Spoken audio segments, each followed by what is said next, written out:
नमस्कार दोस्तों। आज हम बात कर रहे हैं संविधान की अनुसूचियों की। संविधान की 7वीं अनुसूची में भारतीय संविधान में 3 सूचियां तैयार की गई हैं। पहली सूची है संघ सूची, दूसरी सूची है राज्य सूची और तीसरी सूची है समवर्ती सूची। संघ सूची में कानून बनाने का अधिकार केंद्र सरकार को है। राज्य सूची में कानून बनाने का अधिकार राज्य सरकारों को है और समवर्ती सूची में कानून बनाने का अधिकार राज्य तथा केंद्र दोनों को है। तो हम पहले देखते हैं संघ सूची। संघ सूची यानी कि केंद्र सरकार कानून बना सकती है। इसमें पहले 97 विषय शामिल किए गए थे, अब 100 विषय हैं, जिनमें उपबंध 13, 62, 63, 64, 65 एवं 66 शिक्षा से संबंधित हैं, जिन्हें केंद्र सरकार स्वतंत्र रूप से अपने अधीन रख सकती है। अब इन उपबंधों में शिक्षा की बात रखी गई है, जिनमें केंद्र सरकार कोई भी नियम बना सकती है और उस पर लागू कर सकती है। तो पहला उपबंध, मेन उपबंध हम देखते हैं। तो पहला उपबंध 63। उपबंध 63 में राष्ट्रीय महत्व की शिक्षा संस्थाओं, विशेषकर बनारस हिंदू विश्वविद्यालय, अलीगढ़ मुस्लिम विश्वविद्यालय तथा दिल्ली विश्वविद्यालय, इनकी देखरेख एवं सुरक्षा सुनिश्चित करना किसकी जिम्मेदारी है? केंद्र की। और इसके बाद बात करते हैं उपबंध 64। उपबंध 64 में लिखा गया है, भारत सरकार द्वारा पूर्णतः या अंशतः पोषित वैज्ञानिक या प्राविधिक संस्थाएं और संसद द्वारा घोषित राष्ट्रीय महत्व की संस्थाएं। इसके बाद है उपबंध 65। इसमें लिखा गया सभी संघीय अभिकरण।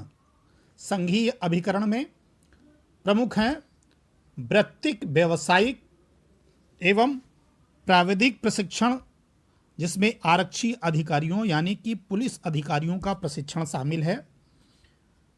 बा है विशेष अध्ययनों एवं अनुसंधानों की उन्नति के लिए।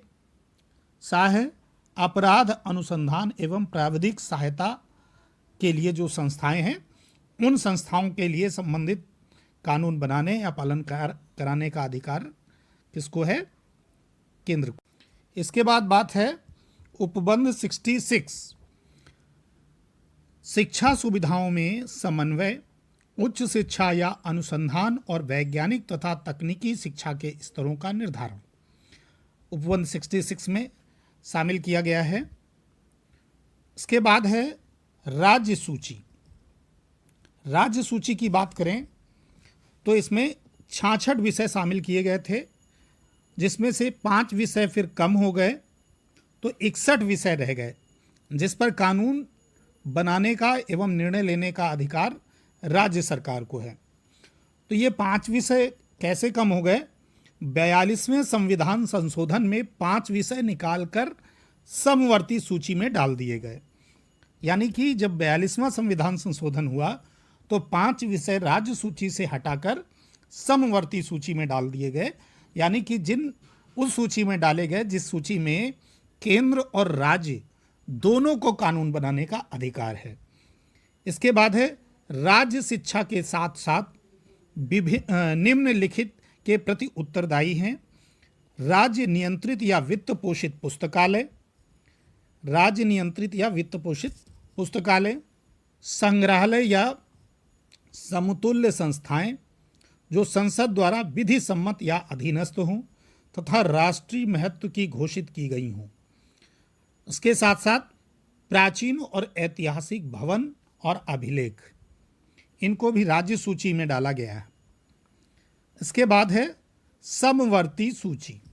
समवर्ती सूची की बात करें तो पहले 47 विषय थे और अब 52 विषय हैं, क्योंकि इसमें 5 विषय और जुड़ गए जो राज्य सूची से हटाए गए।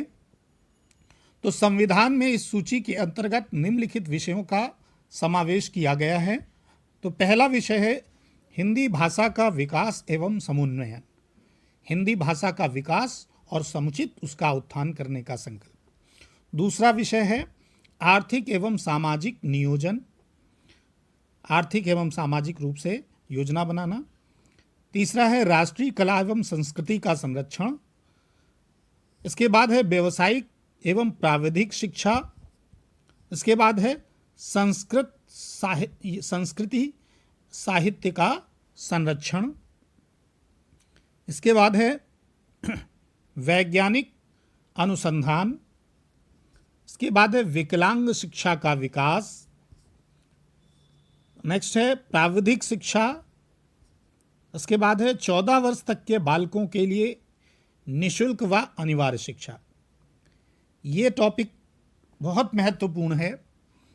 कभी क्वेश्चन में पूछता है कि समवर्ती सूची के अंतर्गत शिक्षा का कौन सा अधिकार सम्मिलित किया गया है, और ऑप्शन में देता है निःशुल्क शिक्षा, निःशुल्क व अनिवार्य शिक्षा, और समावेशी शिक्षा, और स्थानीय शिक्षा या विशिष्ट बालकों की शिक्षा, ऐसे करके पूछता है। तो यहाँ पर कौन सा है समवर्ती सूची के अंतर्गत? 14 वर्ष तक के बालकों के लिए निःशुल्क व अनिवार्य शिक्षा। या क्वेश्चन ऐसे पूछ देता है कि 14 वर्ष तक के बालकों के लिए निःशुल्क व अनिवार्य शिक्षा का प्रावधान संविधान की किस अनुसूची में है, ऐसे करके भी पूछता है। तो कौन सी अनुसूची में है? समवर्ती सूची में है। इसके बाद है केंद्रीय संस्थान एवं अभिकरणों की स्थापना। फिर नेक्स्ट है सतत एवं व्यावसायिक शिक्षा, और इसके बाद है अनुसूचित जातियों, क्षेत्रों एवं वर्गों हेतु शिक्षा का विकास। यानी कि इसके साथ साथ नेक्स्ट है प्रगतिशील छात्रों हेतु छात्रवृत्ति की व्यवस्था। इसके बाद है अल्पसंख्यकों के सांस्कृतिक हितों की रक्षा। नेक्स्ट है राष्ट्रीय एवं संवेगात्मक एकता, और नेक्स्ट है शैक्षिक अनुसंधानों का विकास। ये महत्वपूर्ण विषय जो शिक्षा से संबंधित हैं, इनको समवर्ती सूची में सम्मिलित किया गया है। और इसके अतिरिक्त जिन विषयों को संघ सूची एवं समवर्ती सूची में शामिल ना किया गया हो, यानी कि वो विषय जिनको राज्य संघ सूची, राज्य सूची और समवर्ती सूची, तीनों सूची में से किसी सूची में सम्मिलित न किया गया हो, उस पर कानून बनाने का अधिकार संसद को है। और जिसको क्या कहते हैं? अवशिष्ट विधायी शक्ति। अर्थात इसको क्या शब्द बोलते हैं? इसको बोलते हैं अवशिष्ट विधायी शक्ति। अर्थात क्वेश्चन अगर आता है एग्जामिनेशन में तो पूछता है कि वो विषय जिस विषय को संघ सूची, राज्य सूची एवं समवर्ती सूची तीनों में ही सम्मिलित नहीं किया गया है, उस विषय पर कानून बनाने का अधिकार किसे दिया जाता है? तो फिर किसको दिया जाता है? केंद्र को।